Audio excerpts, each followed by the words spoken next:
경기 지역의 전시를 하나 소개해드릴까 합니다. 바로 이 전시인데요. 네. 겹겹 지울 수 없는 흔적이라는 전시입니다. 바로 일본군 성노예 피해자들을 그린 사진전이라고 하는데요. 네. 오늘 이 사진전을 준비한 안세용 사진작가를 모셔봤습니다. 어서 오세요. 어서 오세요. 네, 안녕하십니까. 네. 자, 주제가 겹겹 지울 수 없는 흔적 이렇게 되어 있습니다. 전시 소개를 좀 부탁드립니다. 예, 여러분들이 우리나라 피해자분들에 대해서 많이 아실 텐데 그 전쟁 당시에 또 중국에 끌려갔다가 못 돌아오신 조선인 또 그리고 그 일본이 전쟁을 일으킨 아시아 태평양 연안에 뭐 필리핀이라든가 동티모르, 인도네시아 또 중국 현지 피해자분들의 그 사진 작품과 그런 기록을 이제 그 교육적 콘텐츠로 구성을 해서 그 5.18 민주화 운동 기록관에서 전시를 하고 있습니다. 네. 20년이 넘는 세월 동안에 이 문제를 알리신다고 들었는데요. 일본군 성노예 피해자들을 작품에 담아낸 계기가 혹시 따로 있으신가요? 예, 벌써 24년 정도 흘렀는데 그때 1996년도에 처음 나눔의 집에 방문을 했었습니다. 네. 이제 그분들에게 남자로서 좀 부끄럽다는 생각도 들었고 또 무슨 말을 해야 될지도 모르겠더라고요. 네. 그래서 그 이후에도 또다시 찾아가서 3년 동안 자원봉사를 하면서 이제 머리가 아닌 가슴으로 그분들의 아픔을 받아들이고 네. 또 이 함께 할 수 있는 일을 찾자. 그래서 제가 가장 잘하는 사진으로 이분들을 기록하고 또 많은 세계에 알려야겠다는 생각에서 이제 시작을 했었습니다. 네. 뭐 아시아 곳곳을 지금 다 다니셨는데 네. 작품들도 상당히 많을 것 같습니다. 이번 전시에서 꼭 소개해주고 싶으신 작품이 있다면요? 예, 피해자 모든 분들이 다 사연이 있으세요. 네. 이제 그 중에 좀 가장 인상에 남는 몇 분을 소개해드리면은 네. 이제 제가 그 중국 계림이라면 다 아실 거예요. 거기서도 차로 한 2시간 정도 거리인데 그 중국인 그 웨이샤오란 피해자분입니다. 네. 이분은 당시 이제 결혼도 하셨고 또 그 아이가 10개월 된 딸을 업고 길을 가다가 일본군에게 잡혀서 네. 군부대에서 그 성폭행을 당합니다. 성폭력을 3개월간 당했는데 왼쪽에 할머니지만. 예, 한밤중에 이제 도망쳐 나왔는데 이 도망쳐 나와서 얼마 안 돼서 그 따님은 죽게 되고 또 뱃속에 새로운 생명이 자라고 있던 거예요. 그러니까 일본군의 아이였던 거죠. 네. 그럼 오른쪽에 있는 예, 아들. 오른쪽에 이제 아드님인데 그 두 아드님이 태어나자마자 또 두 모자의 그 아픔이 비운이 시작되게 됐습니다. 또 마을 사람들의 그 차가운 시선, 또 커가면서 일본군의 얼굴을 닮았다. 또 학교도 갈 수가 없었고 또 그 결혼도 할 수 없는 그런 상황에서 이제 두 분이서 지내셨습니다. 그렇군요. 참, 그 사진 한 장에 정말 많은 사연을 좀 담고 있는데 또 다른 사진 하나 또 보겠습니다. 이 사진은 또 어떤 사연을 담고 있습니까? 동티모르에서 만났던 그 프란체스카 피해자입니다. 네. 그쪽 굉장히 오지인데 거기까지 일본군이 진출을 해서 또 그 피해자분들에게 또 성폭력뿐만 아니라 네. 또 그 팔뚝이나 온몸에 그 일본군의 문양이라든가 또 일본식의 이름에 그런 아픔을 새겨 넣었기 때문에 이분들의 아픔이 평생을 지워지지 못한 채, 기억 속에 지워지지 못한 채 계속 이어져오고 있었습니다. 온몸에 지금 문신이 있다는 얘기시잖아요. 예. 그렇군요. 뭐 이분들은 평생을 잊을 수 없는 큰 상처를 좀 남아있을 것 같습니다. 자, 마지막 사진 하나 더 있습니다. 그 사진을 한 번 더 보여주실까요?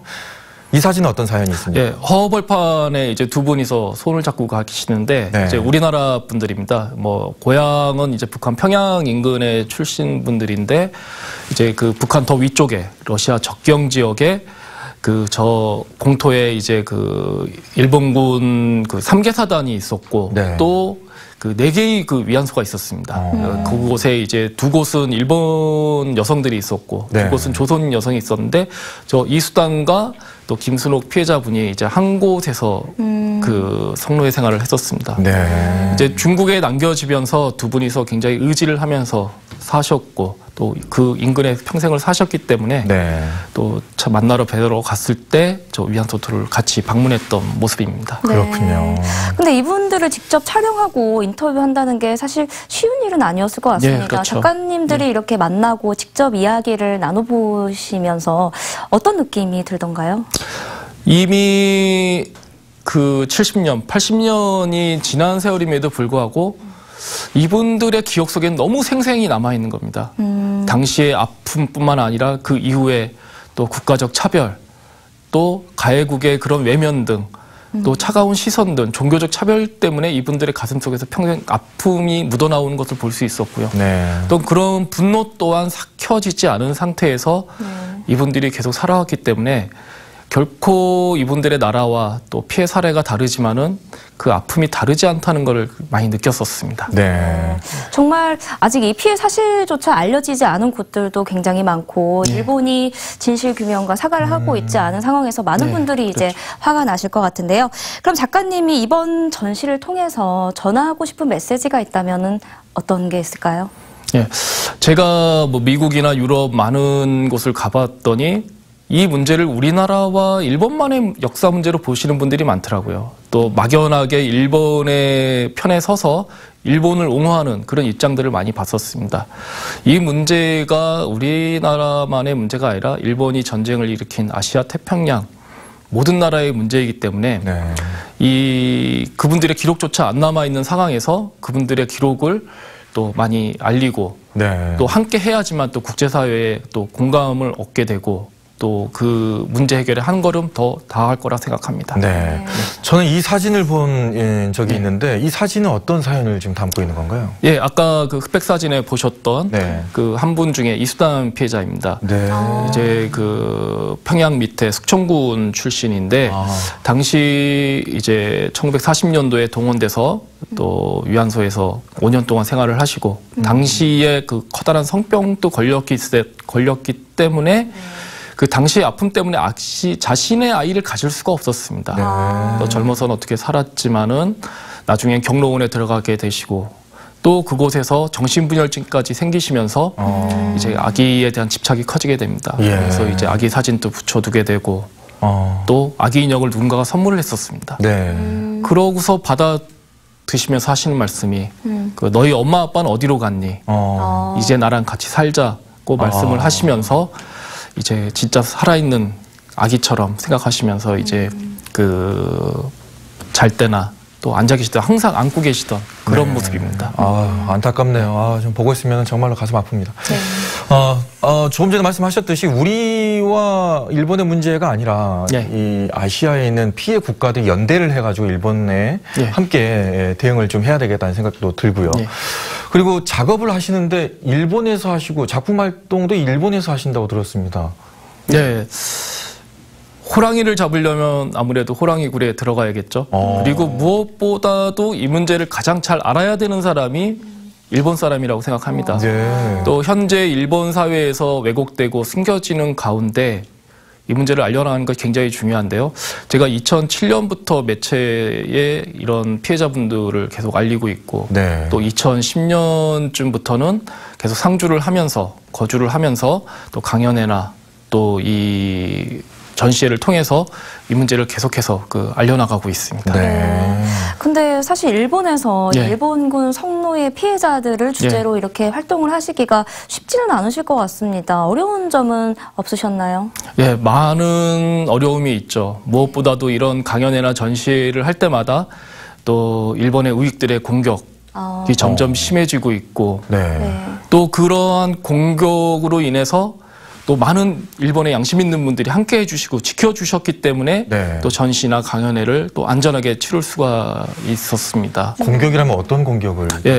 뭐 전화도 오고요. 또 팩스라든가 또 뭐 이메일을 통해서 뭐 심지어는 죽었으면 좋겠다라는 말도 서슴없이 하고 있어서 좀 많이 좀 심지어는 신변의 위협을 느낀 적도 많았었습니다. 그렇지만 무엇보다도 피해자 목소리를 전달하지 못한다면은 더 이상 일본 땅에서 이 피해자들의 아픔을 공감할 수 없다고 생각했기 때문에 그런 거를 좀 많이 극복하고 계속해서 활동을 하고 있습니다. 대단하십니다.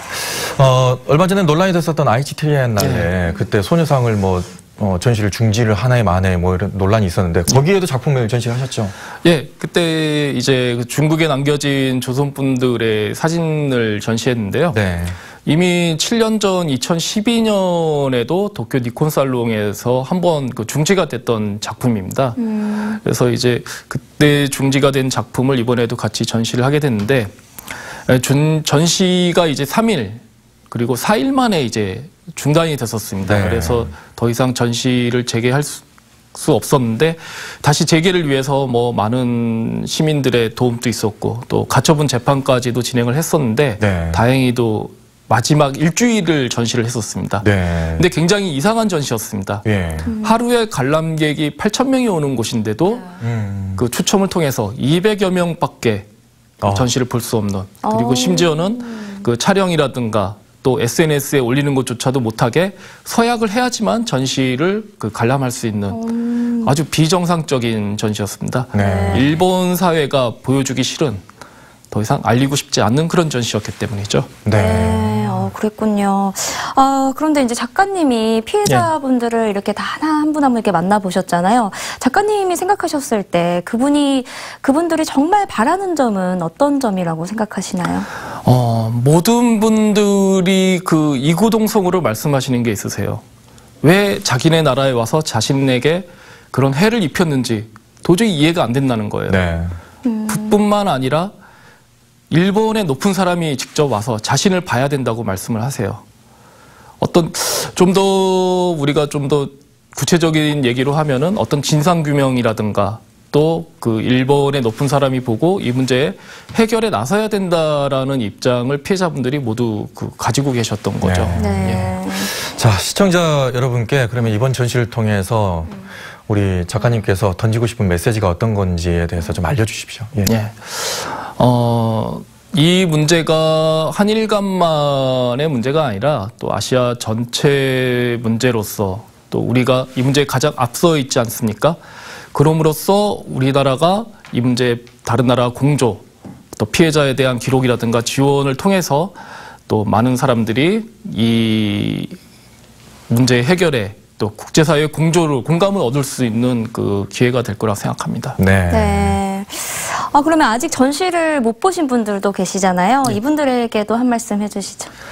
예, 막연하게 우리가 위안부라는 말을 알고 있지만 좀 더 구체적인 다양한 사례들을 통해서 우리가 교육적인 것을 알아야 되겠고요. 네. 또 그것을 통해서 많은 그 시민, 학생, 가족 아무 관계없이 모두가 오셔서 쉽게 보실 수 있고, 저도 항상 전시장에 있습니다. 많은 분들이 오셔서 같이 대화를 나누고 우리가 이 문제 해결에 좀 더 앞서 나갔으면 좋겠습니다. 네. 네. 자, 이 전시가 20일까지 진행이 됩니다. 또 오후 4시 정도에 가면은 또 작가님 직접 또 도스트 역할을 해주신다고요? 예, 그렇습니다. 예, 많은 분들이 좀 관심을 가져주셨으면 좋겠습니다. 오늘 나와주셔서 고맙습니다. 예, 고맙습니다.